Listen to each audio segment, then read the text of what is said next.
పిల్లుల వల్ల పిల్లల ప్రాణాలు పోతున్నాయి. అవును, పెంపుడు పిల్లి చచ్చిపోయిందని 3 రోజుల క్రితం ఓ అమ్మాయి సూసైడ్ చేసుకుంది.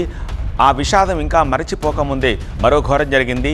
పిల్లిని ఇంట్లోకి తేవద్దని తల్లి చెప్పినందుకు MBBS స్టూడెంట్ సూసైడ్ చేసుకుంది. హైదరాబాద్ ఆల్వాల్లో నిన్న సాయంత్రం ఈ ఘటన జరిగింది.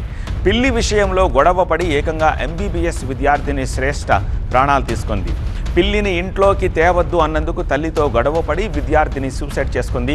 PG పరీక్షలకు సిద్ధమవుతూ మంచి ఫ్యూచర్కి ప్లాన్ చేసుకుంటూ అన్న అమ్మాయి సడన్గా ఇలా చిన్న గొడవకి ప్రాణాలు తీసుకోవడంతో కుటుంబ సభ్యులు కూడా షాక్లో ఉన్నారు. కుసుమలత దేవదత్తం దంపతుల కుమార్తె ప్రిన్సీ శ్రేష్ఠ MBBS చదువుతోంది. ఇంట్లో పెంచుకుంటూ ఉన్న ఒక పెంపుడు పిల్లి విషయంలో నిన్న పేరెంట్స్ తోటి శ్రేష్ఠకి వాగ్వాదం జరిగింది. దీంతో మనస్తాపానికి గురైన ఆమె వాళ్ళు బయటకు వెళ్ళినప్పుడు గురి వేసుకుని చనిపోయింది. దీనిపై కేసు నమోదు చేసి దర్యాప్తు చేస్తున్నారు ఆల్వాల్ పోలీసులు.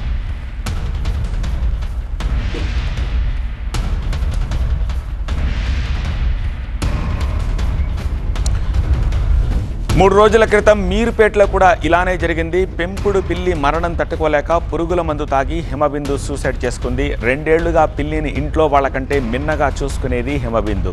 కాలేజీ నుంచి వచ్చాక ఎక్కువసేపు ఆ పిల్లితోనే గడిపేది. అలా పెంచుకున్న పిల్లి చనిపోవడంతో ఏదో కోల్పోయినట్టు ఫీల్ అయి పురుగుల మందు తాగింది హిమబిందు. ఇది గమనించిన కుటుంబ సభ్యులు ఆసుపత్రికి తరలించిన అప్పటికే చనిపోయినట్టు డాక్టర్లు చెప్పారు.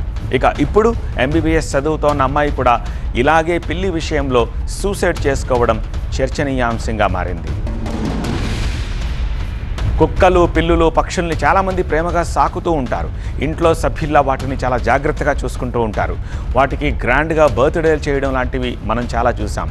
ఆత్మీయంగా పెంచుకున్న నేస్తాలు దూరమైతే బాధపడటం సహజమే. అయితే ఇప్పుడు ఇద్దరు అమ్మాయిలు వేరువేరు చోట్ల ప్రాణాలు తీసుకోవడం విషాదాన్ని నింపింది.